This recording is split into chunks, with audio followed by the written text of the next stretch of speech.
안녕하세요. 함께행복한교회 정유한 목사입니다. 11월 27일 아침 기도회 시작하겠습니다. 사사기 12장 1절에서 15절의 말씀입니다. 에브라임 지파 사람이 싸울 준비를 하고 요단강을 건너 사본으로 와서 입다에게 말하였다. 너는 왜 암몬 자손을 치러 건너갈 때에 우리를 불러 같이 가지 않았느냐? 우리가 너와 내 집을 같이 불태워버리겠다. 그러자 입다가 그들에게 말하였다. 나와 나의 백성이 암몬 자손과 힘겹게 싸울 때에 내가 너희를 불렀으나 너희는 나를 그들의 손에서 구하여 주려고 하지 않았다. 너희가 구하러 오지 않는 것을 보고 내가 목숨을 걸고 암몬 자손에게 쳐들어가니 주님께서는 그들을 나의 손에 넘겨주셨다.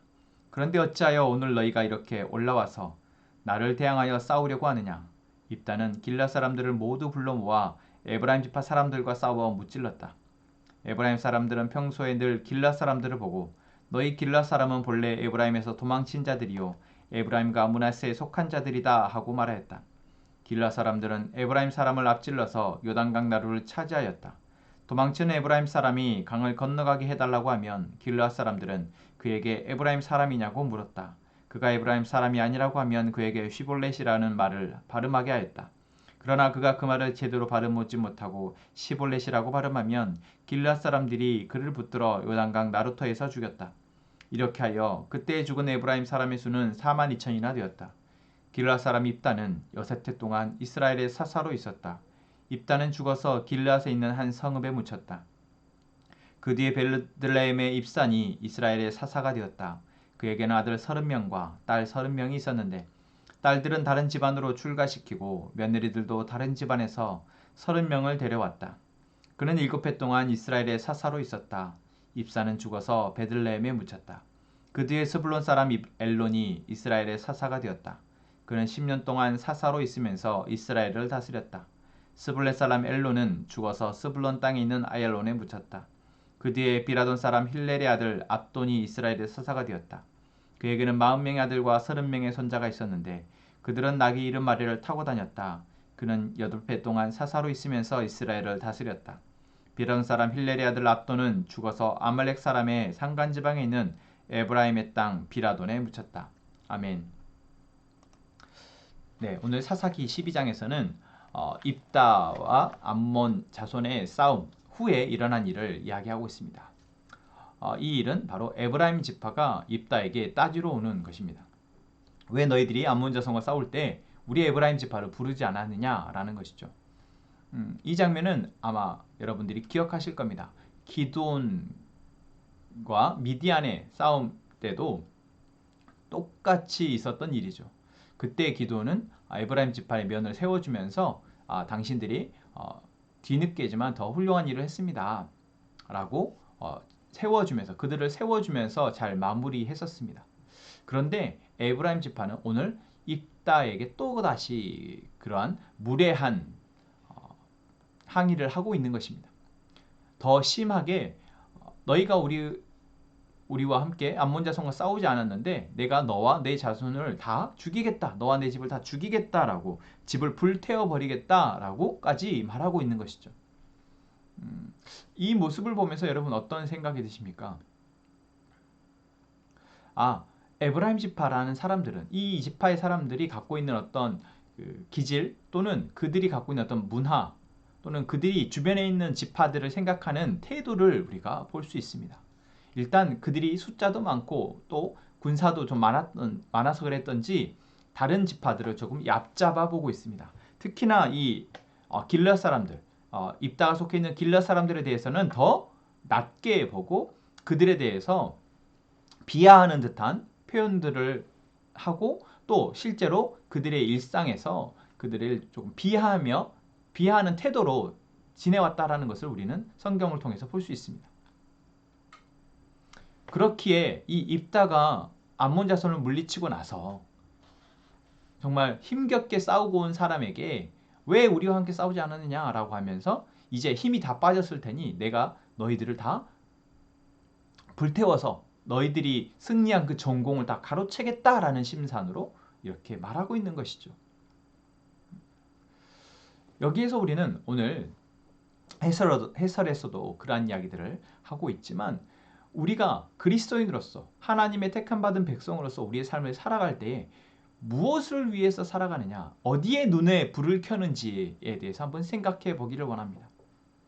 에브라임 사람들은 기드온 때도 그랬고 이 입다 때도 그랬고 아마 이뿐만 아니라 항상 이들에게는 자신들에게 이익이 되고 자신들이 드러날 수 있는 자리를 찾아서 그곳에 있기를 원하는 사람들이었던 것으로 보입니다. 그렇기에 전쟁할 때도 자기들이 조금 드러날 수 있는 전쟁을, 자기들이 좀 더 많은 이익을 가져갈 수 있는 전쟁을, 그래서 오늘처럼 입다가 암몬 자손을 물리쳐서 그 얻어낸 그 전공들을, 그 승리의 어떤 전유물들을 뒤늦게 와서 다 차지하려는 이런 야심을 보이는 것이죠. 여러분, 이것이 이들의 기질의 문제일까요? 또는 이들의 문화의 문제일까요? 여러분, 우리 안에서도 사실 좀 이기적인 사람들이 있습니다. 자기만 알고 자기의 이익만을 생각하는 사람들이 있죠. 또 때로는 다른 사람에게 다 양보하고 퍼주고 하는 사람들도 있습니다. 이것을 우리가 기질 또는 성품이라고 보죠. 그런데 하나님을 믿는다라는 것은 무엇입니까? 하나님을 믿는다는 것은 우리가 다 하나님의 성품을 닮아가게 되는 것입니다. 나의 기질이, 나의 성품이, 나의 경험이 어떠한 것이었든지 그것들을 내가 다 없애버릴 수는 없지만 그 성품과 기질 안에서 이제 하나님을 만나 그 하나님이 나에게 주시는 그 말씀을 통해서 나의 성품을 다듬고 나의 기질을 조절하고 내가 살아왔던 삶의 모습 속에서 문화와 습관 속에서 하나님의 성품을 닮아가는 데 필요한 것들을 취하고 필요 없는 것들을 버리는 것. 이것이 바로 하나님을 믿는 사람들, 하나님의 백성의 모습입니다. 그런데 에브라임 지파에게는 그러한 모습이 보여지지 않았습니다. 많은 시간이 지났음에도 불구하고 기드온 때와 이 입다 때는 수십 년의 시간이 차이가 있음에도 불구하고 이들이 여전히 그 기질을 그대로 가지고 있는 것이죠. 오히려 더 심해졌습니다. 우리가 이 에브라임 지파의 모습을 통해서 결국 우리가 하나님을 만났다라면 내가 하나님을 만났기 때문에 내가 어떻게 하나님을 통해서 말씀을 통해서 하나님과의 그 관계를 통해서 변화되어져 왔는지를 내가 볼 수 있어야 합니다. 그리고 그것에 감사할 수 있어야 합니다. 내가 하나님을 만났기에 이렇게 나의 성품을 또 나의 삶을 이렇게 하나님께서 다듬으셨구나. 내가 원래 그런 사람이었는데 내가 주의 말씀을 묵상을 하고 주님께 기도하면서 하나님의 성품을 하나님 나에게 주시는 거룩한 성품들을 내 안에서 만들어가니 내가 지금 이러한 삶을 살게 되었구나. 우리에게도 에브라임 지파와 같은 모습이 왜 없습니까? 여전히 갖고 있을 수도 있지만 이것이 하나님을 만나고 주의 말씀 아래 있다 보면 다듬어진다는 것입니다.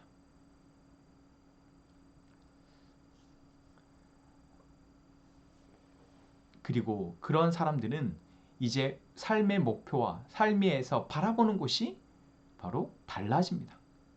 에브라임 지파와 같이 내게 이익이 되는 곳, 내가 드러나는 곳, 이러한 곳을 찾는 것이 아니라 하나님이 바라보시는 곳, 하나님께서 가라고 하시는 곳, 하나님께서 하라고 하시는 것들을 감당하면서 살아가는 것이죠. 그것이 무엇입니까? 바로 하나님의 나라가 임할 수 있도록 하나님의 사랑이 흘러갈 수 있도록 하는 것. 그래서 그것들은 나의 이익이나 내가 드러나는 것이 아닙니다.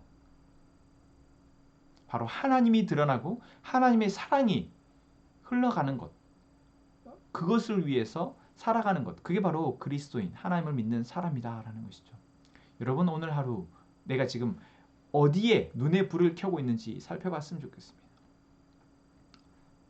내가 지금 무엇을 바라보고 있고 무엇을 애쓰고 오늘 하루도 살아가려 하는지를 살펴보면서 정말 그것이 하나님이 바라보는 것이고 하나님께서 내게 보게 하시고 하나님께서 내게 살게 하시는 것, 그 삶의 방법과 삶의 태도로 살아갈 수 있게 되도록 위해서 기도하는, 그리고 그 기도로 오늘 하루를 또 시작하는 저희가 되기를 소망합니다. 함께 찬양합시다. 보소서 주님, 나의 마음은 선한 것 하나 없습니다.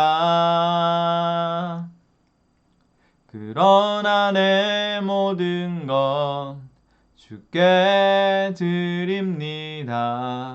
사랑으로 안으시고 날 새롭게 하소서. 주님 마음 내게 주소서. 내 아버지 주님 마음 내게 주소서.